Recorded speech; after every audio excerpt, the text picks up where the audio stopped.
The observation deck of the Zathari warship Bloodclaw hummed with tension as Commander Vexlar studied the security feed. What he saw made his 4 eyes widen in disbelief. Dr. Ilara Wynn, the human cultural liaison assigned to their vessel 3 months prior, lay curled on the floor of the juvenile training chamber. That alone would have been cause for alarm. But surrounding her, pressed against her small frame in a protective circle, were 6 Zathari cubs, the offspring of the ship's highest-ranking warriors. How long has she been in there? Vexlar's mandibles clicked nervously. 2 hours, Commander, replied his second. The cubs' parents are requesting immediate extraction. Vexlar felt his blood chill. The Zathari were apex predators, their species having conquered 12 star systems through sheer ferocity. Their young were trained from hatching to hunt to kill to dominate. Even as cubs, they possessed razor-sharp claws, bone-crushing jaws, and instincts honed by millions of years of evolution. And this human, this fragile, soft-skinned creature, had somehow ended up unconscious in their midst. Prepare the tranquilizer drones, he ordered. We extract her now before— Commander, wait. His tactical officer zoomed in on the feed. Look at Kor. The largest cub, Kor, offspring of war leader Thaxaron himself, had positioned himself directly over the human's torso. His scaled body rose and fell with her breathing. His tail, tipped with a venomous barb that could paralyze a grown Tyrellian, was wrapped carefully around her wrist. The other cubs formed a defensive perimeter, their heads raised, watching the chamber entrance with alert, protective gazes. They're guarding her, Vexlar breathed. It was impossible. Zathari cubs didn't guard. They hunted. They tested themselves against prey. The human should have been torn apart the moment she showed vulnerability. How did this happen? He demanded. The second officer pulled up earlier footage. She was assigned to the Cultural Integration Program. The High Command thought exposing the cubs to other species would make them more effective in coalition operations.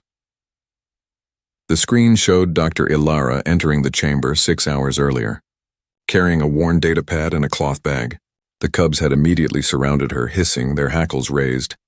But instead of showing fear, the human had simply sat down cross-legged and pulled out a physical book, an actual paper book, a rarity in the 24th century. Hello, little ones, she'd said in perfect Zathari, though her accent was charmingly off. Would you like to hear a story? Kor had approached first, suspicious, his claws extended. Dr. Ilara had held out her hand, palm up, showing no weapons. The cub sniffed, then made a gesture that Vexlar recognized, the challenge posture. What the human did next shocked him. She didn't flinch. She didn't retreat. Instead, she gently tapped Kor's snout with 2 fingers, the Zathari gesture of affectionate correction that only parents used with their young. Sit, she'd said firmly. Storytime requires good manners, and incredibly, impossibly, Kor had sat. Over the next hours, the footage showed Dr. Ilara reading to the cubs. She spoke in Zathari, but also in Standard, sometimes in what the translator identified as ancient human languages, English, Urdu, Mandarin. The cubs, initially restless, had gradually settled around her. She read them tales of human heroes and monsters, of Earth's predators and prey, of the bonds between different species. Humans have a word, she'd told them, her voice soft on the recording. Pack. It means family that hunts together, protects together. You are pack, little ones, and pack takes care of each other. Kor had crept closer, resting his massive head on her knee. She'd stroked the scales between his eyes, a vulnerable spot no Zathari would normally allow anyone to touch. He'd made a sound that Vexlar had never heard from a cub, a deep, rumbling purr. The other cubs had followed, crowding around her, listening. She'd read until her voice grew hoarse, until the datapad's charge depleted, and she'd switched to the physical book. And somewhere in the telling of a tale about a human child and a lion, her eyes had closed. The book had slipped from her fingers. She'd fallen asleep, surrounded by predators. We must extract her now, War Leader Thaxaron growled, appearing at Vexlar's side. My son should not be— Wait, Vexlar interrupted, something he'd never dared do before. Watch. On the screen, one of the smaller cubs had started to move toward the chamber entrance. Kor's eyes had snapped open. He'd repositioned himself over Dr. Ilara, spreading his wings, still small but growing in a protective canopy. The other cub had immediately retreated, understanding the signal. She is mine to protect. By the ancient hunters. Thaxaron whispered. He's bonded with her. It was the rarest of Zathari behaviors, seen only between mates or between parent and offspring. For a cub to bond with prey, no, with another species entirely, it was unprecedented. The human has done in hours what our trainers couldn't do in months, Vexlar observed. She's taught them loyalty beyond their own kind.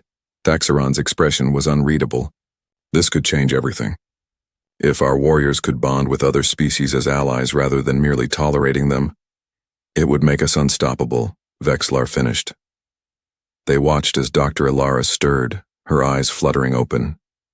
For a moment she looked confused, then aware of the warm, scaled body surrounding her. A normal person would have panicked. Dr. Alara smiled. "Good morning, Pack," she murmured, reaching up to scratch Kor under his chin. The cub, who would one day grow to be a warrior capable of tearing through starship hulls, made that purring sound again and nuzzled her hand. "Shall we continue reading?" she asked, retrieving her book. 6 young predators, descendants of conquerors, settled around her like devoted students.